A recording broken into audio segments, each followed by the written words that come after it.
All right, so it's officially been 1 month since I started my e-scooter repair business, my online guy, e-scooters, mobility scooters, e-bikes, things like that.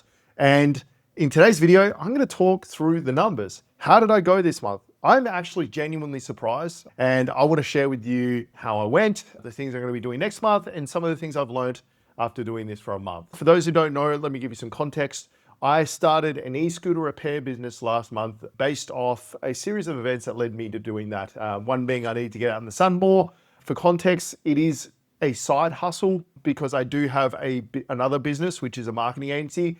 But I thought it was a really good way to get out in the sun, which were the doctor's orders, and do something that is high margin. Now, the big X factor is actually whether it was high margin or not, because I've been told it was. The research I did in the market told me it was. The first month is really the deciding factor of whether it is or not. So I'm going to run you through the numbers. I've got all the numbers here and I've got some interesting facts and figures. So we'll start with how many actual jobs I did, and then we'll work back from that and do the numbers. So for context, I started sort of late December, just before Christmas, sort of like the 23rd of December is when I started. We got off to a reasonably slow start, but that was just because I was lack of confidence in my end. But now, after doing this for a while, I'm getting pretty quick at changing tires and fixing these e-scooters, so I'm not too concerned.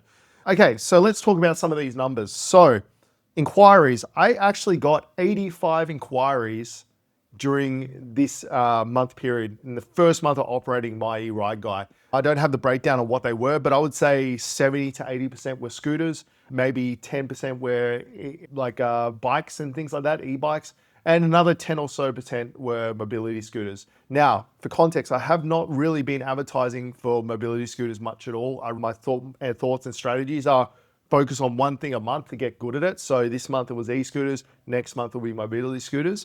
But I got 85 inquiries and I turned 31 of those into actual paying jobs. So 31 of them into actual paying jobs, which works out to be a 30%, 36% close rate on inquiries, which I actually think is really, really good.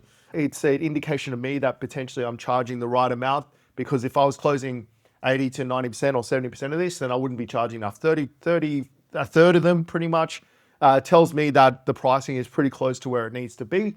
And towards the end, we'll work out what where average revenue per job is, which is going to be important to know as well. But that's so we got 85 inquiries, which is about 20 inquiries a week, which is about 4 or 5 a day. There was some days where I got 17 inquiries, and there was some days where I got 2, and it all just washed out to be that. But I did do some concerted marketing strategies and specific marketing strategies, which I think worked really well. And if you'd like, leave a comment if you'd like me to make a video on that. And also make sure to subscribe, right? I'm going to be doing these updates and running you how I'm growing this business from scratch and, seeing how I go with that. So make sure to subscribe to that. And if you want to see the video on the marketing strategy I got to be able to get 85 inquiries in my first month for this business, and then make sure to leave a comment and tell me if that's something you want to see or anything else you'd like to know about this e-scooter and e-ride repair business.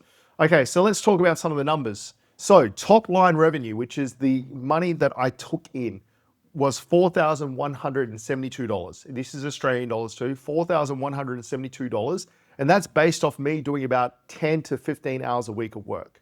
I don't think that's too bad, considering that was this is the first month, and I would say we were off to a pretty slow start. If the last 2 weeks were a lot better than the first 2 weeks, and I think if that was a reflection, next month we could do 6,000 or 7,000. I think we're going to aim for 6,000 next month. That's the goal. Increase that by 20%. But 4,172 is what we did. So as far as cost goes, our cost of goods sold, so the cost to actually do the work, so the tires, the tubes, the cabling, all the bits and pieces that are repaired over that month, and majority were tires and tubes on e-scooters, but we also did a couple of electrical jobs, fixing electrical problems on scooters. We replaced a motor, little things like that. Worked out to be $672. So top line revenue was $4,172. $672 of that was to be able to actually do the job, which leaves us a gross profit, I should say, of 3,500-ish, which is good. That's a 84% gross margin, which is why I started this in the process. For context, the agency is closer to sort of 70 or 60% because labor is a big part of that. So our gross margin is actually really strong considering we're a service-based business. So I'm pretty happy with that. We spent $500 on advertising and about $300 on overhead, so like insurance, internet, etc. Still phoning in those numbers. But, all up, our total cost to run the business this month was $1,472. So 4,172 is what we generated in revenue. And then 1,472 is basically the cost of running it, including the cost of the goods, which worked out to be a net profit of $2,700 this month, which works out to be a 65% net margin if you're not including labor. Pretty darn good. I'm very, very happy with that. Like I said, the initial hypothesis when I started this business is that it's a really high margin business because the cost of goods is really low relative to what you can charge to fit the tires and things like that. So for context, a tube, I'm charging about $110 to fit a tube and supply it. A tire, I'm charging about $150.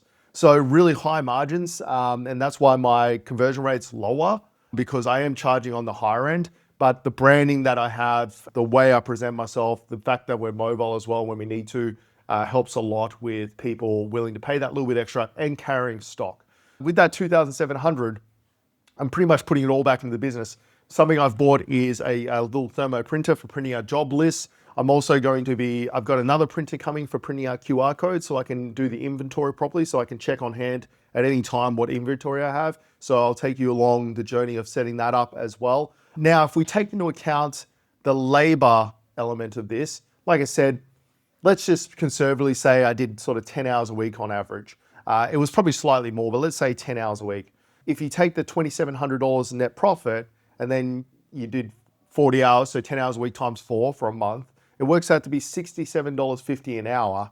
That's net. That's after parts, ads, insurance, and everything. That's the hourly rate that this business generates. Now, it's probably closer to $50 or $60 an hour, maybe 67 is a little bit high, but $60 an hour, given that we only just started, is a pretty decent hourly rate. And considering the work is not super hard, I think that's really good. Ideally, I want to get that up to $100 an hour net.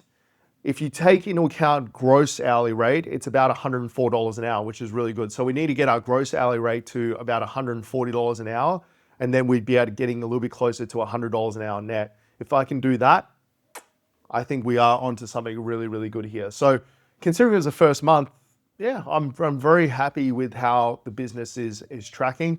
The $500 I spent on marketing was really running Facebook ads and not running really aggressive ones. Really the cliff notes of how I got most of the leads, and like I said, I can go into more detail if someone wants to see that, is running a Facebook like campaign and then posting a lot organically. That was the cliff notes of how I did it. But yeah, considering the business is only in its first month and it's self-funding from month one, happy days. That's all you can really ask for. Now, next month, what I'm planning to do next month is I'm aiming to get to like $6,000 to $7,000 revenue. That would be ideal, but I think realistically we're going to aim. It's a shorter month. We might just do the same, maybe slightly more. Things I need to work on though: improving the workflows for getting inquiries in and getting back to inquiries faster. The biggest issue I have at the moment is there's a lot of tires I don't have in stock. So I've been making a list of tires that I need to order. I'm going to do a big order from China, bring those in, and so I know that I have stock on hand. The other issue is a lot of the stock I have is not inventoried properly. So I don't actually know if I have the tire or tube in stock. The next thing is getting better at timing the jobs. So I timed the first couple, then I was getting too anxious about that. So I decided to actually reduce the timing I did and just work more off intuition and instinct. But this month I really want to work on the timing. And I also want to reduce the administrative burden of what I'm doing. So things like this, being able to print out job cards, so I don't have to constantly go into Go High Level, which is where I'm managing this, Go High Level, and work out exactly what job needs to be done. I can just get the job card, put it on the actual scooter or mobility scooter or what have you, print it out. And then also next month, I'm going to be a lot more aggressive with YouTube videos and also the organic posting. I got a little bit lazy this month because the lead flow was pretty consistent. But I think it's really important to keep that up because I believe that the reason people are willing to pay a premium for what I'm doing is because I present a good product and service. Yeah, so net numbers, like I said, 4,172 in revenue, which netted $2,700. Nothing to sneeze at. If we continue on this trajectory, we're netting 30 something thousand dollars a year for 10 hours of work a week. Not bad. I want to make that better. I want to make this, we need to be netting at least $100,000 a year for this to be any kind of interest for someone to potentially do as a franchise. Right now, this is a really good side hustle, really good thing to do above, like alongside a full-time job. No one's going to sneeze at $30,000 a year, but we really need to hone in our processes, get better at working out what scooters need what, and get better at that, doing that quicker, handling leads, so that, because quite frankly, I wasn't expecting to get 85 inquiries in a month. That was the issue, is like, I thought it was going to ramp up slower so I could spend more time actually working out how to talk to these people and like the best way to communicate. But I just made hay while the sun shines, and we got a lot of tires done. So that's the other thing I'll say is like, it's taken me about 20 or so scooters, working on scooters, to really get comfortable with all the little tips and tricks of how to do them. So it took me about 3 weeks to really be comfortable and be consistently fast. I still have a couple of curly ones. I still have a couple of issues occasionally, mainly with tires getting stuck on the rims, but I'm working on processes to help with that. So next month, I'm going to start documenting how to do each one of these tires, so that if I do franchise this in the future, they will have a library so they'll be able to do it really quickly and efficiently. I also, this next month, the way I'm going to help to increase the revenue is I'm going to start advertising for mobility scooters more. So like I said, the ads were really targeting e-scooters along the lines of like, save this number because at some point you're going to blow a tire. I'm going to start doing mobility scooters now and offering the mobile repair, because I do believe there's a huge amount of untapped potential with mobility scooters. And that's it. So guys, if you haven't yet, make sure to subscribe. Hopefully you found that valuable. I'm an open book. I've got some really cool videos coming out. I've got a video of like a day where I was just fault finding electrical issues. So I've just got to turn that into a video. Plus, if you want to learn a little bit more about the nuts and bolts about how I move all the information through the business and how I'm setting this up to be franchisable at some point in the future, let me know in the comments what specifically you want to know about, and I'll do my best to make a video about it. So guys, that's this month, and hopefully we can up that by 20 to 30% next month.